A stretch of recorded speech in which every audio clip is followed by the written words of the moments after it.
আচ্ছা, কারা কারা মোমো লাভার আছো? তাড়াতাড়ি বলো তো দেখি।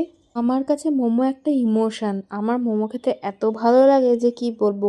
অন্যান্য খাবার থেকে আমি সবার ফার্স্টে চুজ কিন্তু মোমোকেই করি।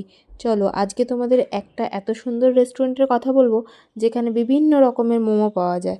বৈদ্যবাটী শেওড়াফুলি শ্রীরামপুরের বাসিন্দারা বান্টির মোমো বললে এক নামে কিন্তু চিনবে। যারা এখনো পর্যন্ত যাওনি কি করছো তোমরা, যাও।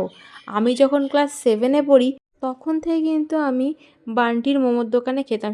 আমার মনে আছে আমি তখন স্কুলে পড়তাম আর মা বাপির সঙ্গে যখনই আমি শপিংয়ে যেতাম আমাদের খাওয়া দাওয়া মানেই কিন্তু বান্টির মোমোর দোকানে ওই স্টিম চিকেন মোমো।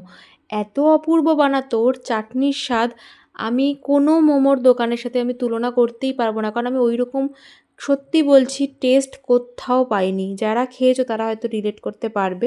আজকে ওই ছোট্ট এক দোকান থেকে আজকে ওদের 3খানা দোকান, একটা শ্রীরামপুরে যেটা ছিল ফ্যাশন সিটির ভেতরে সেটা তো রয়েইছে, তার সাথে ছিল হচ্ছে তোমার মাহেশে, ওটাও একটা আউটলেট ছিল, তারপরে কিন্তু এই বড় রেস্টুরেন্টটা ওরা করেছে। এটা কিন্তু শ্রীরামপুরে মানে বেল্টিং বাজারের আগে এই রেস্টুরেন্টটা তোমরা পেয়ে যাবে। আর ওদের নাকি নতুন আরেকটা চন্দননগরেও আউটলেট করতে যাচ্ছে, মিত্র ক্যাফের অপোজিটে বা পাশে এরকমই কিছু একটা। তো আমরা ওখানে গেছিলাম আর ওখানে মেনু কার্ডগুলো দেখছিলাম। এত রকম এখানে মোমো পাওয়া যায়, তার সাথে পিৎজা, পাস্তা, চাউমিন, শেক বিভিন্ন রকম সব কিছুই কিন্তু এখানে পাওয়া যায়। আর আমরা যখন প্রথমে মোমো খেতাম মানে আমি যখন স্কুল লাইফ বলছি, সেই সময় কিন্তু শুধুমাত্র চিকেন আর ভেজ মোমোই পাওয়া যেত, স্টিম সেটা।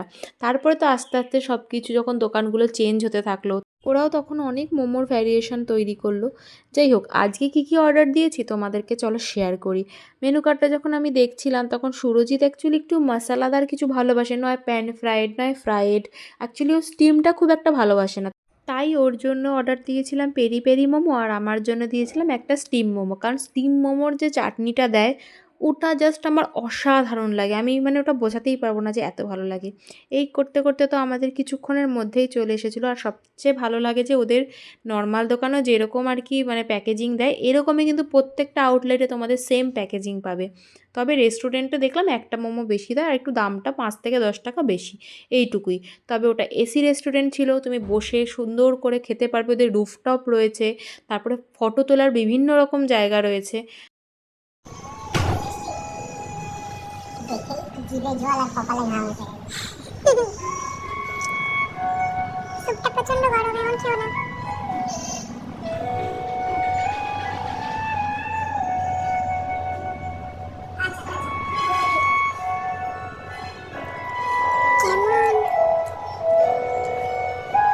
এই দেখো ওর পেরি পেরি মোমোটা চলে এসছে। তারপরে আমার আবার মনে হয়েছে যে না আরেকটা স্টিম মোমো খাবো, ওই জন্য আরেকটা চিকেন স্টিম মোমো আমি অর্ডার দিয়েছিলাম।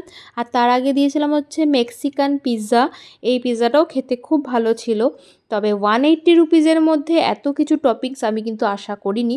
তবে এটা একদম ভরপুর ছিল, মানে তুমি তোমার চিজের যে লেয়ার বলো, অলিভ, তারপর চিকেন, সব কিছুর পরিমাণ কিন্তু একদম সুন্দর ছিল। এতটা যারা ভিডিওটা দেখে নিয়েছো তারা অবশ্যই ভিডিওটাকে এখন পজ করে আগে কমেন্ট করো যে কারা কারা বান্টির মোমো খেয়েছো, আর কারা কারা খাওনি সেটাও বলো। যারা শ্রীরামপুর, বৈদ্যবাটী বা শেওড়াফুলি আছো আমি জানি তারা একবার হলেও বান্টির মোমোর দোকানে খেয়েছো। তবে বাইরের থেকে যারা হয়তো আছো তারা হয়তো এখনও পর্যন্ত ট্রাই করোনি। কোনো টাইমে যদি শ্রীরামপুর তোমরা আসো তাহলে অবশ্যই ট্রাই করো। তারপর ওখান থেকে খাওয়া দাওয়া করার পর ওখান থেকে বেরিয়ে গেছিলাম। এদিনকে ভুল করে আমাদের থেকে কম চার্জ করে ফেলেছিল, মানে একটা বিলে ধরেইনি, তো সেটাকে আমরা বলাতে আবার ঠিকঠাক করেছিল। তারপর বাড়ি যাওয়ার পথে একটু নিয়েছিলাম মিষ্টি। তোমাদেরকে আগের ব্লগে বলেছিলাম না যে আমার গ্রসারি শপিং করতে খুব ভালো লাগে, তার মধ্যেই একটা যে ডিম কিনতে ভালো লাগে, তারপর ডিমগুলোকে ট্রের থেকে বার করে ঝুড়িতে সাজাতে ভালো লাগে। জানি একটুখানি কীরকম লাগছে কথাটা শুনতে, তবে আমার এটা ভালো লাগে। যাই হোক, আজকের ব্লগটা এইটুকুই, দেখা হচ্ছে নেক্সট ভিডিওতে। সবাই খুব ভালো থেকো, সুস্থ থেকো, আর ভিডিও ভালো লাগলে ফলো করে পাশে থেকো। ওকে, টাটা।